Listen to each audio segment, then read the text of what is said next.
Boa noite, pessoal. Vamos aguardar aí as pessoas entrarem, né, para nós começarmos a falar sobre teologia inclusiva versus teologia fundamentalista, como nos defender dos que nos oprimem usando a Bíblia, usando as Escrituras, como nos defender daqueles que nos acusam, daqueles que nos condenam, daqueles que nos excluem, com base nas Escrituras, né? Seja bem-vindo, meu irmão Simval, primeiro a entrar na live, obrigado. Vamos aí aguardando. Simval, vocês me ouvem bem? O áudio tá bom aí para vocês? Me dá um feedback, por gentileza.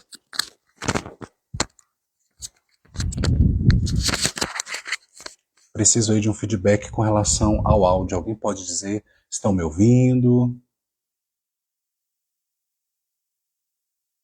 Que bom. Simval, obrigado aí pelo feedback. Vamos esperar que mais alguns irmãos entrem, que mais algumas pessoas entrem para nós iniciarmos, tá, queridos? Uma abordagem aí sob o ponto de vista interpretativo da teologia inclusiva, aplicada especialmente ao texto de Levítico 18, 23 e Levítico 20, 13, que são dois textos extremamente utilizados, né, para oprimir cristãos LGBTQIA+, homens gays, principalmente, né? E nós vamos entender se de fato esse versículo tem alguma relação com homossexualidade, com homoafetividade, e nós vamos chegar a uma conclusão bem interessante, tá, queridos? Para quem ainda não conhece a abordagem, sejam todos bem-vindos. Jonathan Shigeko, bem-vindo. Sejam todos muito bem-vindos. Para quem não conhece ainda a abordagem da teologia inclusiva, nós vamos tratar só desse texto hoje, tá? Tati, seja bem-vinda. O que aconteceu? Esta semana começou a repercutir um vídeo. Cleire, bem-vinda. De um debate entre um pastor inclusivo e um pastor fundamentalista. E assistindo ao debate eu percebi que há uma necessidade de um maior preparo da nossa parte, nós que somos cristãos inclusivos, né? Precisamos entender melhor e precisamos dominar algumas técnicas, tanto do discurso quanto técnicas exegéticas e hermenêuticas, para conversarmos com essas pessoas e não sofrermos nenhum tipo de palavra que possa desacreditar a nossa fé, né? Sabrina, seja bem-vinda, minha amada. Oi, Rodrigo Guilherme, bem-vindo, meu querido. Que bom ter vocês aqui, gente. Olha, eu vou dar esse tempo aí, esses minutinhos. Se você quer acompanhar bem direitinho, bem detalhadamente esse estudo, pegue sua Bíblia, tá? Não há como fazermos esse estudo sem utilizarmos a Bíblia, tá? Porque é a partir da Bíblia que Alex, seja bem-vindo. Eric Ferreira, meu querido irmão e amigo, seja bem-vindo. Não há como como termos um diálogo com um fundamentalista se não for com a Bíblia como fonte primária de tudo, tá, queridos? Então, nós vamos aprender hoje a manejar o texto de Levítico 18, Levítico 20, 13, para que nós consigamos responder adequadamente, tá, àqueles que nos acusam, que nos oprimem, que nos excluem, enfim, aqueles que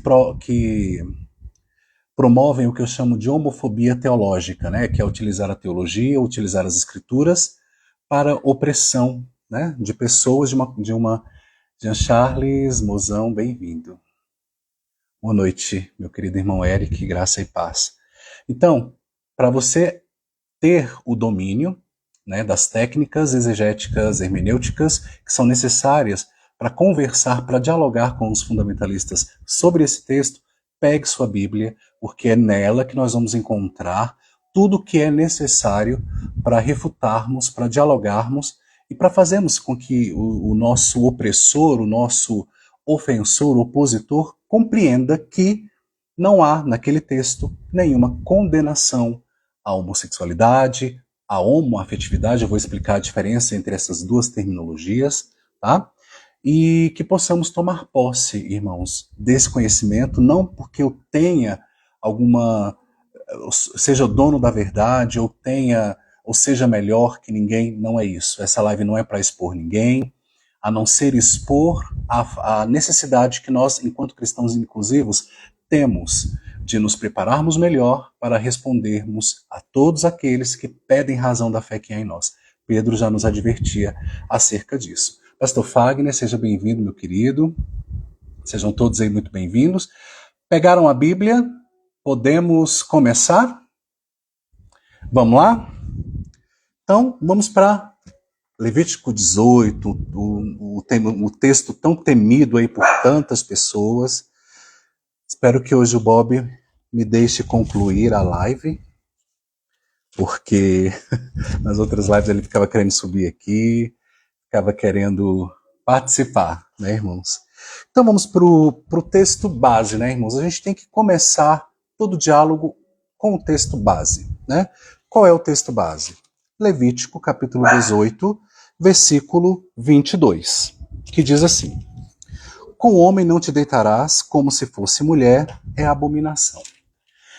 Normalmente, os fundamentalistas, eles utilizam a seguinte técnica. De volta ao reino, seja muito bem-vindo. Eugifonse, bem-vindo. Sara Lavô, bem-vindo. Bob tá ali, Sara, querendo participar da live. Então, queridos, o primeiro erro, quando os cristãos fundamentalistas utilizam a Bíblia para nos condenar, é porque eles pensam esse texto e o retiram do seu contexto. Esse texto ele não é autossuficiente. Ele precisa de todo um contexto para ter sentido, tá? Eu vou soltar ali o Bob, irmãos, que eu o prendi, para ver se ele melhora ali, tá? Para ver se ele me deixa continuar. Só um pouquinho, já volto. Fiquem aí. Bispo Renato, bem-vindo, meu querido. Saudades.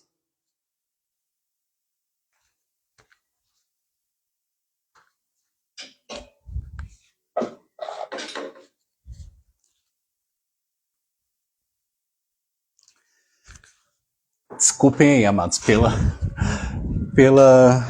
Você quer vir aqui? Oh, meu Deus, tá com uma bolinha para jogar a bolinha. Que é a bolinha.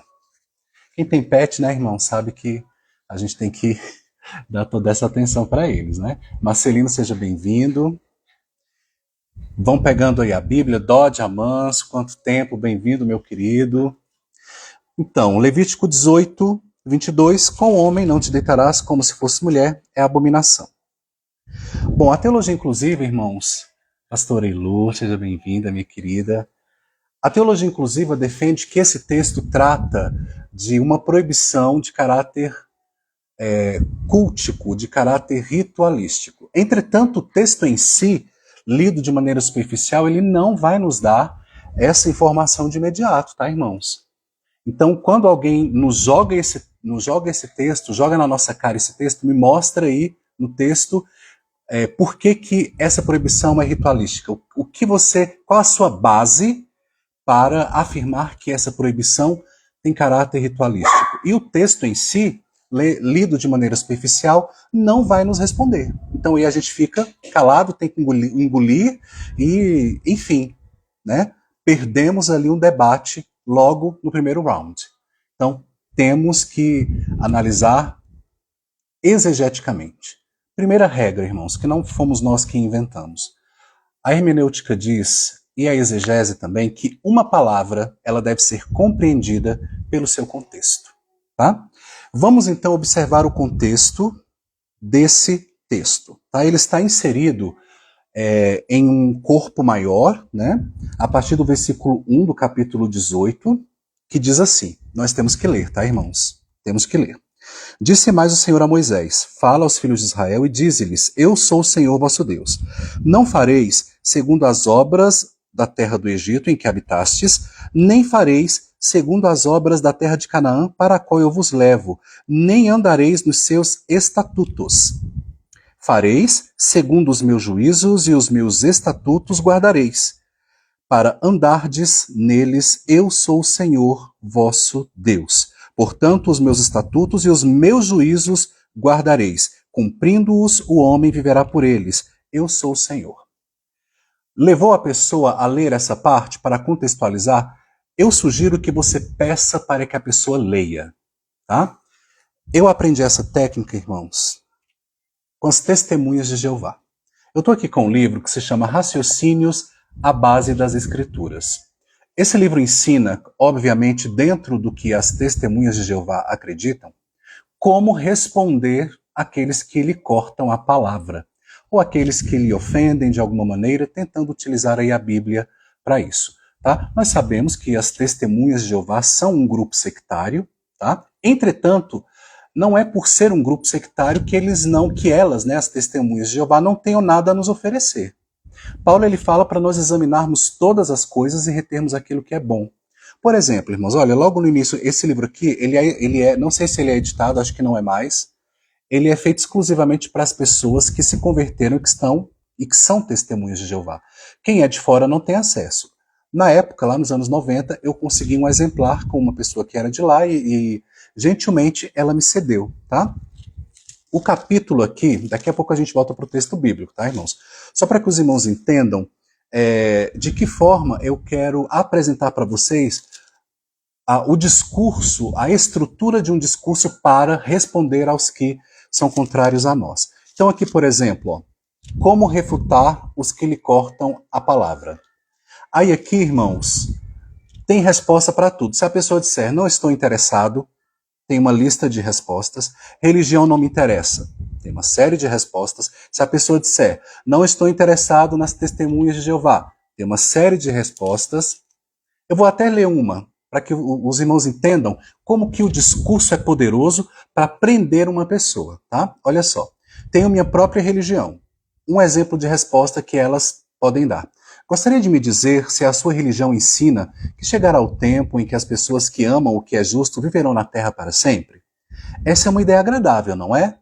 E ali, irmãos, elas começam um diálogo, tá? Então, assim, quando a gente se prepara para conversar com aqueles que nos cortam, que nos ofendem, nós precisamos ir de maneira educada, nós precisamos fazer de maneira a fazer com que a pessoa se sinta à vontade com a nossa palavra. Seja bem-vinda, Duarte. Cris? Petlin, amada, seja bem-vinda. Então, queridos, depois que você pedir para o seu opositor ler Levítico 18, porque a regra da hermenêutica diz que um texto não pode ser lido isoladamente, ele precisa de um contexto, você vai fazer a seguinte pergunta. Quando o texto fala aí, quando o Senhor diz para que o povo de Israel guarde os seus juízos e os seus estatutos para andar nesses estatutos, essa palavra tem caráter religioso ou não? Inevitavelmente a pessoa vai ter que dizer que sim, irmãos, porque o texto é muito claro. Inclusive a palavra que está traduzida aqui como estatutos, é a palavra hebraica ruká. Essa palavra significa estatutos, leis e também ordenanças sobre rituais religiosos. Então, o que Deus está falando aqui? Ele está dando uma ordem de caráter religioso. O seu povo deveria ter uma identidade religiosa, cultica, diferente daquela que era praticada no Egito e daquela que se praticava em Canaã, para onde eles estavam sendo levados. Então, peça para o seu opositor ler esse texto e pergunte para ele, o que está sendo dito aí é de caráter religioso ou social? Obrigatoriamente, a pessoa terá que admitir que aqui tem sim um caráter religioso. Se a pessoa duvidar, não precisamos ir longe. Vamos para Êxodo 12, 14, em que a palavra ruká, estatutos, aparece também. Lembrando, gente, que todo o Pentateuco, segundo o que acreditam, os protestantes e os evangélicos, todo ele foi escrito por Moisés. Então o autor é o mesmo, né? Nós temos aí um argumento a mais. Olha o que diz Êxodo 12, 14. Este dia vos será por memorial e o celebrareis como solenidade ao Senhor. O que está sendo dito aqui? O Senhor está fazendo uma ordenança de caráter cultico. Ele como o centro dessa adoração. Nas vossas gerações o celebrareis por estatuto ruká perpétuo. Ou seja, o texto de Levítico 18, amados, começa com caráter religioso. A gente não pode pegar o versículo 22, pensar e dar a nossa própria interpretação. Nós precisamos do contexto para que aquele texto tenha o seu sentido e a sua interpretação correta. Esse é o trabalho da exegese. É buscar através de um trabalho meticuloso, o sentido original de um texto. Amém, queridos? Bom, segunda coisa que você vai perguntar para essa pessoa, quando ela vier com Levítico 18, e se você for mulher, melhor ainda, você vai perguntar o seguinte: esse texto condena a homossexualidade? O que ele vai dizer? Sim, condena. Todos bem-vindos. Pastora Carla, bem-vinda, amada. Que bom ter você aqui, pastora Elô. Sejam bem-vindas. Pergunte se o texto condena a homossexualidade. Ele vai dizer, ou ela vai dizer que sim, condena. E aí você vai perguntar: bom, a homossexualidade é exclusiva dos homens? A pessoa: não, existem mulheres homossexuais também. Então por que o texto não proibiu o sexo entre mulheres? Somente o sexo entre homens. A pessoa não vai saber responder, a não ser, amados, que ela tenha uma bagagem muito boa sobre a cultura, sobre a sociedade patriarcal dos cananitas, dos egípcios, de Israel. Senão, ela não vai saber responder sua pergunta. Nesse momento, ela já vai ficar acuada. Não se preocupe que ela vai ficar. Se ela disser não, mas todos os mandamentos bíblicos incluem as mulheres também. Um bom argumento, né? E aí você vai pegar o mesmo texto, o mesmo. Versículo seguinte: nem te deitarás com animal, para te contaminares com ele, nem a mulher se porá perante um animal para juntar-se com ele, é confusão. A mulher está citada aqui, inclusive em vários outros versículos anteriores, tá, queridos? A pessoa vai ter que admitir: eu não sei porque as mulheres não foram citadas nesse texto. Mas eu vou explicar para vocês, tá? Nós temos aqui alguém, o Shigueto, dizendo que a voz está ficando um pouco grossa, depois volta ao normal, porém nada que esteja prejudicando o entendimento. Irmãos, todos estão me ouvindo? Vocês preferem que eu tire o microfone para continuar? Me deem aí um feedback enquanto eu vou explanando aqui, tá bom? Hoje, amados, eu peguei só Levítico 18, 22 e 20, 13. Se você quer debater com alguém sobre Bíblia e homossexualidade, eu vou te dizer, em 1 hora não é suficiente. É necessário que você reserve um momento para cada texto, ou pelo menos um momento para o Antigo Testamento e um momento para o Novo Testamento. Por quê? Existem muitos detalhes aqui que estão no próprio texto, tá, irmãos? Eu não estou inventando nada aqui não, tá? E para explanar isso, para exemplificar, eu vou mostrar para vocês esse livro aqui, que se chama Conversas Cristãs com as Testemunhas de Jeová. Olha o volume desse livro. E ele é um tamanho grande, tá, irmãos? Ele é um livro enorme. Esse livro, ele vai trazer vários diálogos que foram ali feitos pela autora. Não tem o nome dela aqui na capa, mas tem lá no interior do livro, em que ela vai dar exemplos de como conversar com as testemunhas de Jeová. São muitas conversas, porque são muitas coisas a serem esclarecidas. E eu vou dizer uma coisa: a pessoa que acredita que a Bíblia condena a homossexualidade, ela acredita piamente, irmãos. E não vai ser fácil convencê-la do contrário. Não vai ser fácil. Então, eu sempre sugiro tempo hábil para esse diálogo, para essa conversa, e o preparo necessário. De preferência, um texto por vez. É o que a autora faz aqui nesse livro. Ela conviveu durante anos no Salão do Reino, sendo uma cristã, tá? Uma cristã protestante. Ela conheceu a forma como eles pensavam, a forma como eles interpretavam o mundo, a forma como eles viam as escrituras. Ela foi muito perspicaz, porque ela foi até o ponto de partida para conseguir trazer diálogos que fossem, de fato, convincentes. Porque, amados, convencer uma pessoa que está numa seita não é fácil. É muito difícil. É um processo muito difícil. E, infelizmente, a igreja evangélica no Brasil tem características sectárias, tá? E eu não digo isso porque alguém me contou, não. Eu digo isso porque eu passei mais de 20 anos lá. Então eu tenho propriedade, tenho lugar de fala para afirmar isso, tá? E também sou um entusiasta do estudo das seitas, em especial as testemunhas de Jeová. Os irmãos podem ver pelos materiais que eu tenho aqui, eu tenho outros também. Mas vamos lá. Carlos Neves, meu querido, seja bem-vindo, lá de Portugal, né? Seja bem-vindo, que Deus abençoe. Então, queridos, se a pessoa disser, não, mas os mandamentos que são para os homens valem para as mulheres também. Ou se a pessoa disser, não, mas lá no Novo Testamento, Paulo, epa, estamos no Pentateuco. O Novo Testamento é escrito em grego, é uma outra coisa. Vamos nos focar no texto, porque a exegese, irmãos, ela e a hermenêutica, ela nos dá esse respaldo, é regra da hermenêutica. Tá? Então, se a pessoa quiser ir lá para o Novo Testamento, você fala, a gente vai conversar sobre Romanos 1 em um outro momento. Primeiro, vamos conversar sobre Levítico. E em outro momento, em outro encontro, nós conversamos sobre Romanos, sobre Coríntios, sobre Gênesis, enfim, sobre o que a pessoa quiser conversar. Saudades também, meu querido. Um grande abraço. Mostra quem está manipulando a Bíblia. Não está aqui comigo, meu amor. Quem está manipulando a Bíblia é um dos nossos livros em que eu faço denúncia de traduções enviesadas, ou seja, tendenciosas, que inseriram palavras que eram do desconhecimento dos povos das eras bíblicas, tá? Como homossexuais, ativos e passivos, e palavras derivadas, né?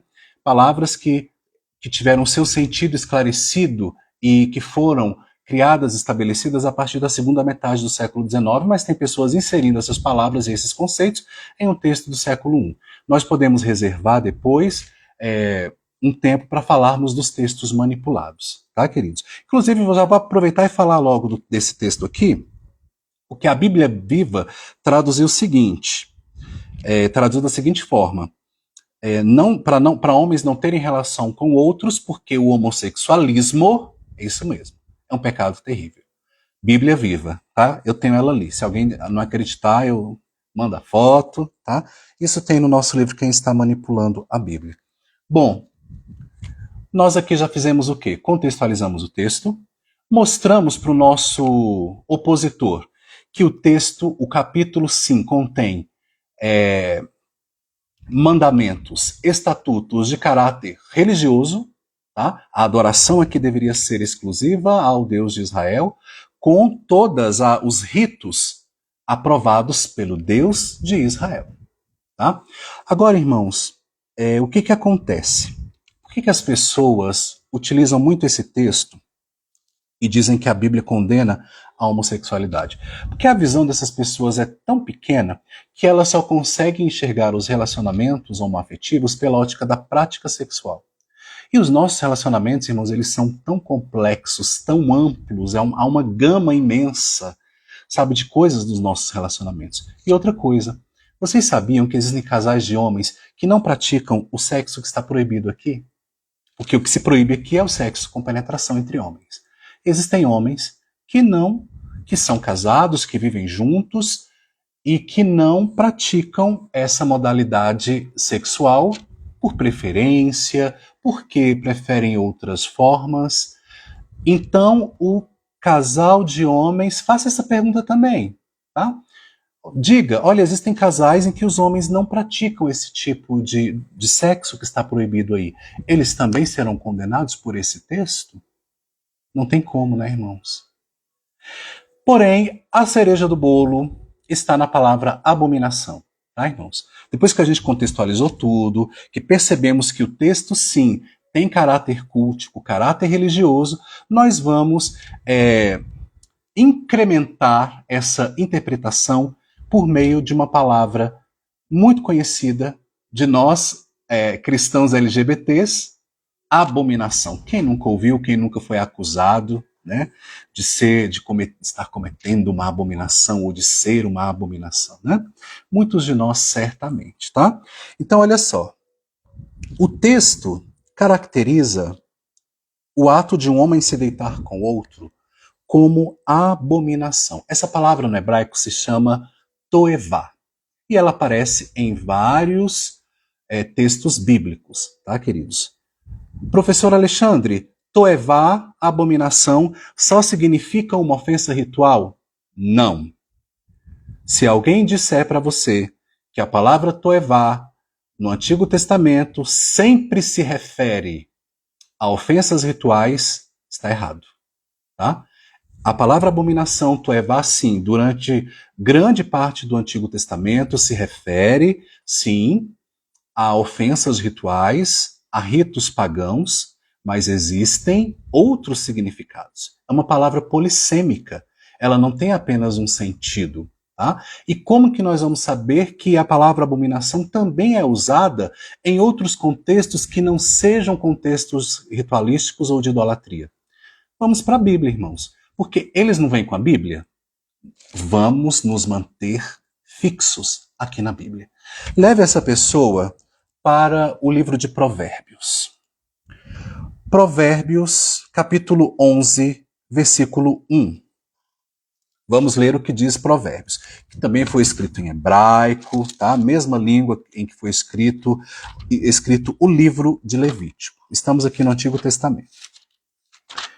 E nós vamos nos manter no Antigo Testamento, tá, irmãos? Quanto ao Novo, a gente pode fazer novas lives para esclarecer, tá, queridos? Vamos lá. Provérbios 11, versículo 1. O que diz esse texto? O texto diz assim: balança enganosa é a abominação para o Senhor, mas o peso justo é o seu prazer. Nós temos aqui a palavra toevá, abominação, qualificando uma prática de roubo, que era alterar a balança para ganhar alguma coisa com esse tipo de fraude na balança. Ou seja, isso aqui não tem nenhum caráter religioso ou cultico. Tá? Essa proibição, essa caracterização como abominação para a balança enganosa, nada tem a ver com ritual, nada tem a ver com idolatria, nada tem a ver com cultos pagãos dos povos antigos. Tá? Ou seja, e existem outros exemplos, os quais não vou citar por causa do tempo, tá? Ou seja, irmãos, a palavra toevá não se refere apenas a ofensas de caráter ritual. Elas também se referem a coisas que Deus detesta, que causa repugnância no Senhor. No caso aqui, uma balança enganosa é para o Senhor também uma abominação, tá? Então, cuidado com o que você ouve por aí, porque tem teólogos, tem pessoas do meio inclusivo afirmando que a palavra abominação, toevá, se refere sempre no Antigo Testamento a proibições de caráter ritual. Isso não é verdade. Isso é um erro. Tá? E nós não podemos compactuar com o que está errado. Por isso, estudar é tão importante. Sejam todos bem-vindos, Flávia, Rolf, Apolinário. Vamos continuar, irmãos. Já entendemos que o texto, capítulo 18, tem sim um caráter cultico, o texto inteiro, tá? Todo aquele capítulo. Já entendemos que não há proibição do sexo entre mulheres, porque o que está em pauta não é a homossexualidade, tá? Já entendemos que o texto proíbe a relação anal entre homens, e existem casais de homens, casais homoafetivos formados por homens, que não praticam esse tipo de modalidade sexual. Mesmo assim, eles são considerados abomináveis, eles são considerados pecadores, eles são considerados pessoas que não herdarão o reino de Deus. E as mulheres são privilegiadíssimas, porque aqui, irmãos, não tem nada que se refira às mulheres. Eu vou falar rapidamente por que o texto não menciona o sexo entre mulheres. Porque, irmãos, aquela era uma sociedade patriarcal. O poder era centrado na força do homem, no poder do homem de gerar filhos, de gerar descendência, de gerar famílias numerosas, porque naquela época os povos precisavam ter grandes exércitos, né? Tanto é que as mulheres estéreis sofriam muito. Lembre-se de Ana. As mulheres que não podiam ter filhos, é como se elas não conseguissem honrar o seu esposo. Por isso Ana sofria tanto. Né? Por isso ela chorou tanto na presença de Deus para ter um filho. Esse é o contexto. E naquela compreensão, amados, apenas o homem possuía a semente geradora de vida. A mulher era vista apenas como o solo em que o homem depositava a sua semente para gerar uma nova vida. Era essa a compreensão daquela época. Se as mulheres não possuem semente, logo o sexo entre elas não vai causar o desperdício dessa semente tão preciosa. Vou dar um exemplo disso. Gênesis capítulo 34. Onã se casa com a sua cunhada e ele passa a praticar o coito interrompido. Ou seja, ele passa a lançar sua semente fora do corpo da mulher. Viu Deus que aquilo não era agradável e Deus, então, põe fim, dá cabo à vida de Onã. Tá? Então a gente precisa entender esse contexto sociocultural. Amém, queridos? Então, eu quero me aprofundar mais nessa questão. Bíblia de Estudo, Teologia Inclusiva. Estou indicando aqui. E outros trabalhos meus também. Tá? Vamos falar agora da palavra abominação. Essa palavra, como eu disse, ela é a cereja do bolo para nossa análise. Bom, vamos para o livro de Deuteronômio. Deuteronômio, capítulo 23. Um texto que muitos já estão familiarizados, porque nós já falamos muito desses textos aqui, em outras lives, né? Em outros momentos.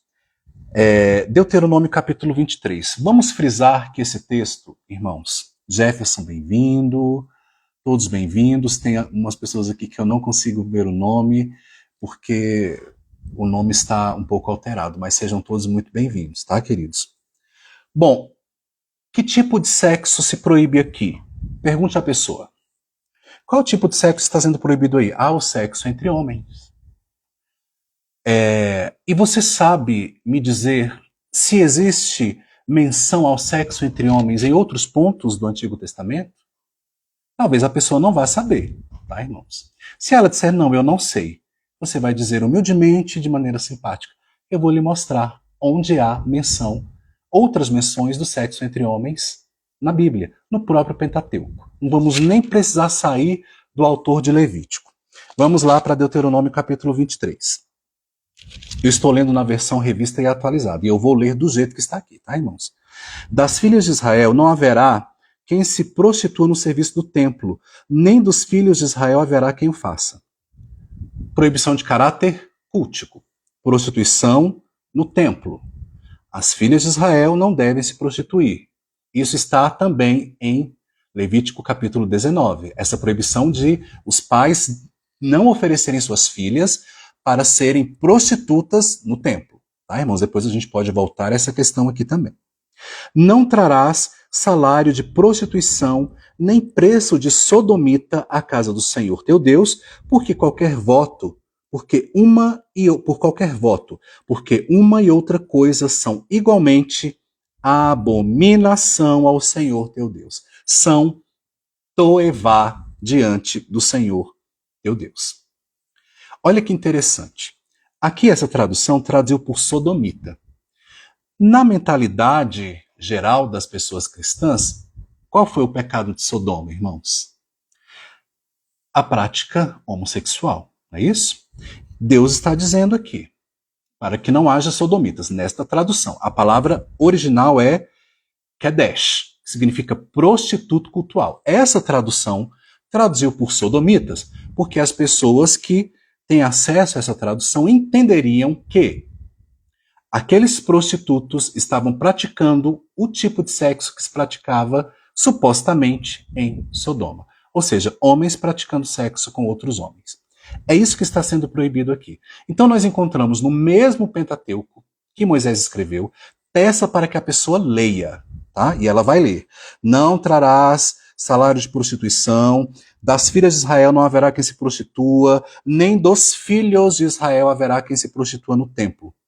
E aí você pode perguntar, essa palavra que está traduzida por sodomita, que tipo de sexo esses homens estavam praticando? Sexo entre eles, entre homens. Como é caracterizado esse tipo de prática como abominação? É difícil, irmãos? Não é. Se a pessoa não se convencer, vamos mostrar mais um texto. Vamos para 1 Reis? 1 Reis, capítulo 14. Todos esses textos, o que eu estou falando aqui, irmãos, não é novo. Está tudo aqui comentado na Bíblia de Estudo de Teologia Inclusiva e em outras publicações nossas, como Bíblia e Homossexualidade, Verdade e Mitos, Quem está manipulando a Bíblia e outras obras que nós já escrevemos. Por que eu estou frisando a Bíblia de Estudo de Teologia Inclusiva? Porque você vai encontrar aqui, 1 Reis 14. Você vai encontrar aqui embaixo todas as explicações e um pequeno estudo sobre esse texto aqui. Onde compra essa Bíblia? Pode me procurar depois no inbox, tá? Shigeko. Nós temos, acho que, 2 exemplares apenas disponíveis, tá? Mas em breve nós vamos fazer uma nova tiragem, tá, irmãos? Para aqueles que desejam adquirir a Bíblia de Estudo Teologia Inclusiva. Eu sugiro que quem quer se aprofundar, que compre a Bíblia de Estudo Teologia Inclusiva, porque ela vai ajudar, ela vai ser uma ferramenta muito importante aí nesse processo, tá? E algumas pessoas, irmãos, têm sentido a necessidade de um curso de teologia inclusiva. Eu quero dizer que nós estamos organizando para futuramente, tá? A gente já roga orações dos irmãos.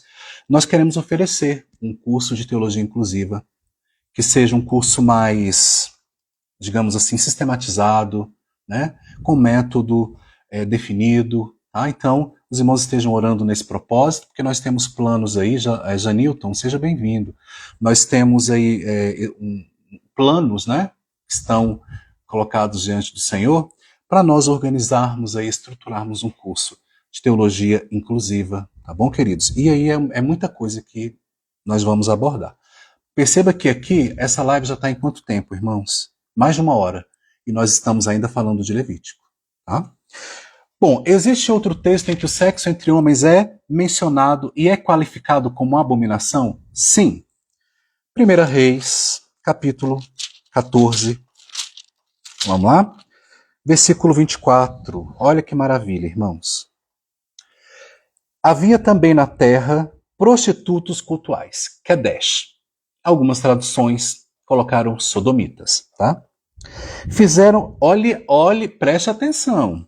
Fizeram segundo todas as coisas abomináveis das nações que o Senhor expulsara de diante dos filhos de Israel. Vocês se lembram do contexto de Levítico 18? Deus expulsa os cananitas para dar a terra a Israel. Olha o paralelismo desses 2 textos, irmãos. Se a gente volta lá em Levítico 18, lá no final, o Senhor proíbe novamente e ele menciona, porque todas essas coisas praticaram as nações que eu expulso de diante de vós. O texto de 1 Reis é um texto paralelo ao texto de Levítico. E uma regra da hermenêutica fundamental, ela diz o seguinte: se um texto é de difícil interpretação, busque textos paralelos que tratem do mesmo tema para esclarecer o texto de difícil entendimento ou o texto que não está bem esclarecido. Tá? Então, quando nós pegamos textos paralelos, nós conseguimos compreender melhor outros textos. Então aqui, amados, há uma menção aos prostitutos cultuais, que eram homens que praticavam sexo com outros homens em templos pagãos, tá? Dedicados aí a Zerá, a Baal, a outros deuses, tá? A outros deuses que eram relacionados à questão da fecundação, da prosperidade da terra, tá? Do que se relacionava à agricultura, tudo que se relacionava à fertilidade do solo, das plantas, dos animais. Tá?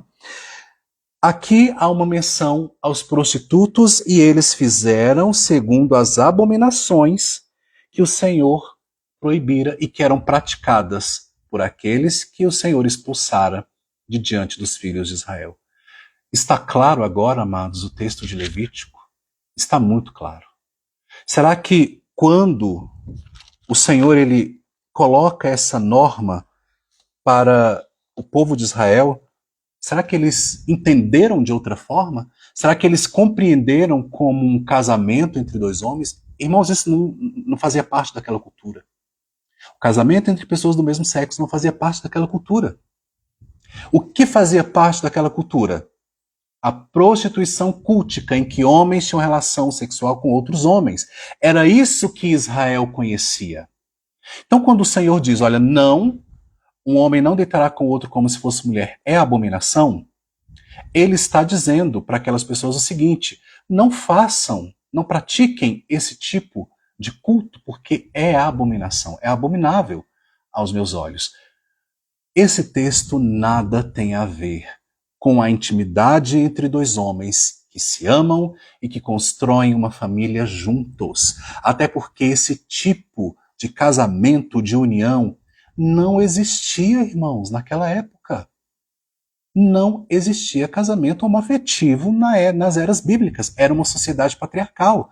O casamento era obrigatório, o casamento heterossexual era algo praticamente obrigatório para todas as pessoas. Aí às vezes as pessoas falam, mas Jonatas se casou e teve filho. Né? Porque quando a gente defende o amor de Jonatas e Davi, alguém diz que ele se casou e teve filhos. Quantos de nós se casaram e tiveram filhos, irmãos? Homossexualidade não é sinônimo de esterilidade, não. Tá? Então a gente precisa compreender não apenas as questões relacionadas ao texto, mas as questões relacionadas à cultura, à sociedade e a como aquelas pessoas interpretavam o mundo ao seu redor. Se a modalidade de sexo entre homens que eles conheciam era aquela praticada nos templos, quando Deus proíbe, é muito óbvio que os israelitas compreenderam que aquilo se tratava de uma proibição de caráter cultico. Tá? E tanto Deuteronômio quanto 1 Reis mencionam a prática de sexo entre homens e a qualificam como abominação, como toevá.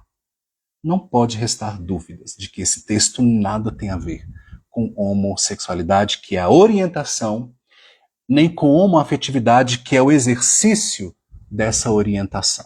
Tá? Depois eu quero falar sobre a diferença, porque eu estou vendo pessoas do meio inclusivo confundindo homossexualidade com homossexualidade, com homoerotismo. São palavras que parecem ser sinônimas, mas não são.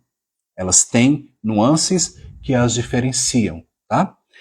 E durante esse debate, o pastor opositor à teologia inclusiva disse, não, eu sou homoafetivo, porque a palavra homoafetividade diz respeito ao afeto entre pessoas do mesmo sexo, e isso é até bíblico. Amados, uma palavra, o sentido de uma palavra, o significado de uma palavra, não se define apenas pela sua etimologia. Quando a palavra homoafetividade foi criada lá em 1997 pela desembargadora Maria Berenice Dias, ela criou essa palavra no contexto do direito. Por isso nós temos direito homoafetivo, famílias homoafetivas, casamento homoafetivo. A palavra homoafetivo e homoafetividade dizem respeito às questões relacionadas ao direito das pessoas homossexuais de se casarem, de adotarem, de constituírem família. Tá? Homoafetividade não é orientação sexual. Tá bom, queridos? A gente pode depois conversar sobre isso depois. Tá? Queremos o professor Alexandre no debate. Amém, Jonathan. Eu já participei de alguns debates. Aqui em Brasília participei de numa rádio evangélica chamada Rádio Redentor. Recentemente houve também aqui no Instagram um rapaz que também é de uma religião evangélica fundamentalista. Ele me chamou para um debate, né? E eu debati com ele, conversei com ele. Depois ele ficou falando que eu estava distorcendo. Quando eles não sabem responder, irmãos, eles falam que a gente está distorcendo, que nós somos hereges, porque quando demonizam, né, a nossa compreensão da Bíblia, que quando eles não conseguem dar respostas, eles agridem, eles ofendem, né? Mas nós vamos fazer diferente. Nós vamos fazer diferente porque nós vamos dominar realmente as ferramentas necessárias para conversar com essas pessoas de maneira respeitosa e fazê-las entender. Elas é que vão te dar a resposta, não é você. Quando você perguntar, esse texto condena a homossexualidade? Condena. Por que as mulheres não foram citadas? Cri. Aí você vai dar a sua explicação. O início do texto fala sobre estatutos que no original se refere a leis religiosas. Esse texto se refere a ordens religiosas? Sim. Ela vai te dar as respostas de que você precisa e de que elas precisam também. Tá bom, queridos? Então, assim, hoje nós falamos de Levítico 18, versículo 22. Mas para terminar, mais uma coisa que é importante que eu não mencionei é que o versículo anterior ao versículo 22, o versículo 21, diz assim: E da tua descendência não darás nenhum para dedicar-se a Moloque, nem profanarás o nome de teu Deus, eu sou o Senhor. Olha que interessante. O versículo anterior ao versículo 22, ele quebra toda uma sequência de proibições de caráter sexual e inicia uma série de proibições de caráter cultico. Primeiro aqui o culto a Moloque, depois a prostituição cultica e depois o sexo com animais, que também, amados, era comum nas religiões da fertilidade, nas religiões cananeias daquela época. Tá? É por isso que as mulheres são mencionadas aqui, porque nesses rituais mulheres tinham também relações com animais. Tá? Tanto é que na Bíblia de Estudo Teologia Inclusiva, esse texto ele foi transformado numa perícope. Tá? Eu transformei esse texto numa perícope, por quê? Porque nas outras Bíblias, esse texto ele não vem devidamente isolado como perícope. Então, na Bíblia de Estudo Teologia Inclusiva, olha só, eu coloquei aqui, ó, proibições ritualísticas. Então começa, versículo 21, proibição a Moloque, 22, proibição da prostituição cultica entre homens, e o versículo 23, a proibição também da prostituição cultica entre homens, mulheres e animais. Tá? E nós temos todo embasamento exegético, hermenêutico para isso. Amém, queridos? Alguém quer fazer alguma pergunta para nós encerrarmos? Vânia, seja bem-vinda. Estou vendo que a audiência está caindo aqui. Temos aí alguma pergunta, alguém que quer fazer alguma colocação? Aproveite esse espaço. Nas próximas semanas eu vou falar dos outros pontos que foram mencionados também, tá? No debate que gerou essa live, tá, queridos? Então, se os irmãos tiverem alguma pergunta, alguma dúvida, podem escrever aí que eu vou ler, vou comentar e responder aí se houver dúvida. Sara Lavô disse que foi muito esclarecedor. Obrigado, Sara, minha querida irmã e amiga. O Rodrigo diz, era para você ter ido ao debate com o pastor César Cavalcante. Seríamos muito melhor representados. Obrigado, Rodrigo, pelas palavras de carinho, de reconhecimento. Mas como eu moro em Brasília, né, Rodrigo, é mais difícil, né? Eu estar nesse circuito Rio-São Paulo. Mas certamente, se eu for convidado, irei. Amém? Irei com alegria, irei com convicção, com fé, não na perspectiva de vencer alguma coisa, mas na expectativa de que os ouvintes, que são cristãos, que são LGBTs, comecem a compreender que a Bíblia não os condena, que essas pessoas são amadas, que essas pessoas foram constituídas por Deus como são criação divina, alcançadas pela graça, pelo amor de Deus, pela sua infinita bondade e misericórdia. Nós somos muito privilegiados, né, irmãos? E que Ele faz o solitário viver em família. Não tenha medo de viver sua afetividade, sua orientação sexual. Não há problema nenhum nisso. Tá? O Senhor ele nos fez como seres integrais, sociais, que interagem com outros seres e que muitas vezes têm suas carências, necessita ter um relacionamento, alguém do seu lado. Irmãos, o amor vem de Deus. A Bíblia diz que o amor vem de Deus e todo que ama é nascido de Deus. Tá? Aqui temos uma pergunta, JS Possomato, professor. Pode me chamar de professor, tá? Eu já não sou pastor há muito tempo, há 5 anos. Fiquei apenas na dúvida com a questão do sexo anal entre homens. Pelo que entendi da sua explanação, o ato sexual é condenado pela Bíblia? É condenado nesse texto porque era essa modalidade de sexo que acontecia nos templos. Tá? Por isso que o texto é tão específico em proibir a relação anal. Não é proibido ter relação anal com quem está com você. Tá? Nosso corpo ele é dotado de várias zonas erógenas que dão prazer, tá? E que nos satisfazem fisicamente, emocionalmente. Isso tudo é bênção. O prazer sexual é bênção. A nossa sexualidade é bênção. Tá, irmãos? O Simval diz, você é canal de bênção para nós. Obrigado, Simval, você também é uma bênção. A Sara diz, isso é necessário para que haja consolo e paz no coração daqueles que cresceram em lares cristãos. Exatamente, Sara. Quantos de nós estão aí chorando, sofrendo, se sentindo condenados, deprimidos, adoecidos emocionalmente por causa de uma interpretação equivocada, por causa de discursos, né, que ferem, que matam pessoas. Jesus não caminha nessa direção. Tem dúvida sobre como Jesus trataria aqueles que não estão de acordo com o padrão? Leia os evangelhos. Você vai ver como Jesus tratava as pessoas que eram de diferentes sexualidades, de diferentes religiões, tá? Veja como Jesus tratava as pessoas.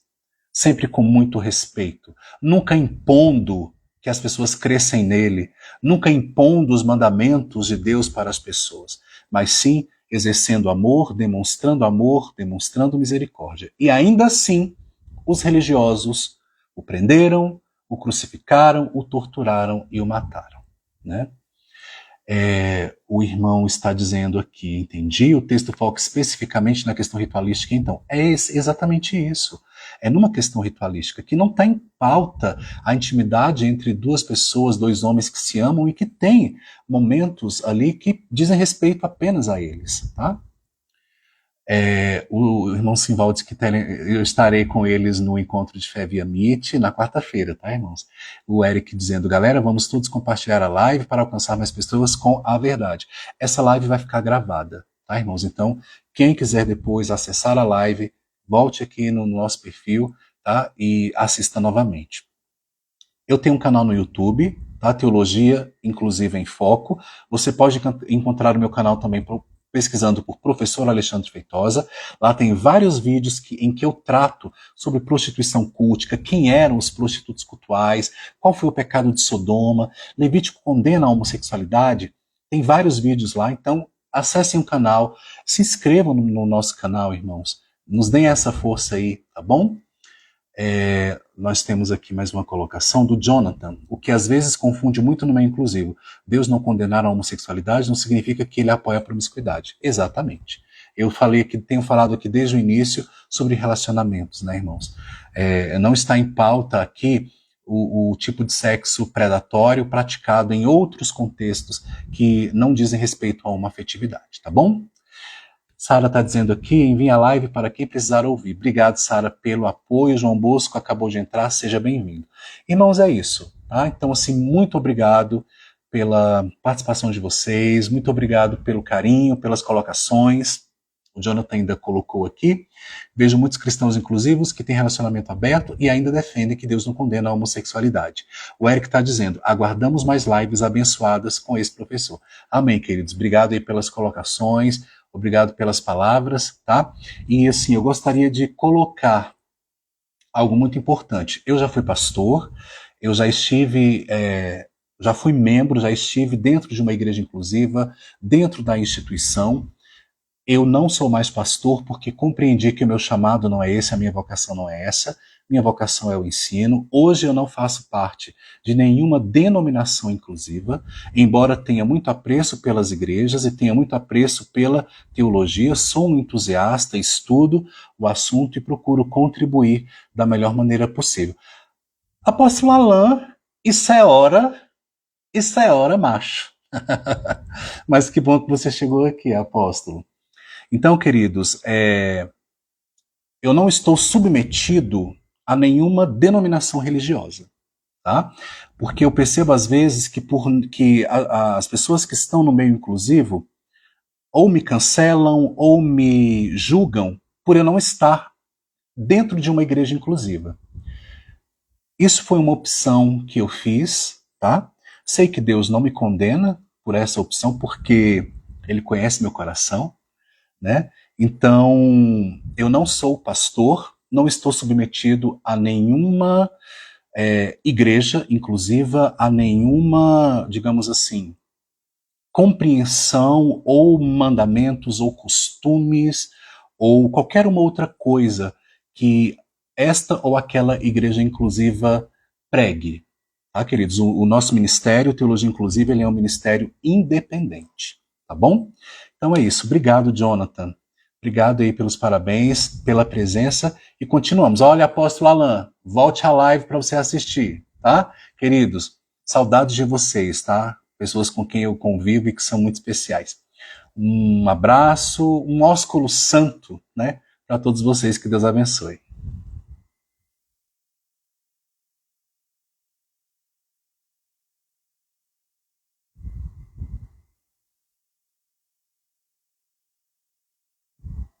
Agora, como que eu fecho essa live, né, gente? Ainda tem gente participando. Querem mais, irmãos? Mesmo não sendo pastor, ainda cumpre o chamado de levar várias ovelhas para Cristo através do seu conhecimento. As lives se tornam seu púlpito e são abençoadas. Obrigado, Eric, pelo carinho, continue orando por nós. Volte mesmo, viu, apóstolo Alan? Gente, como que eu fecho essa live aqui? Jesus me ajuda. Onde eu clico? É no X? Se eu clicar no X, talvez ela saia. Eu te amo. Eu também te amo, apóstolo. Saudade de você, meu querido. Muita saudade.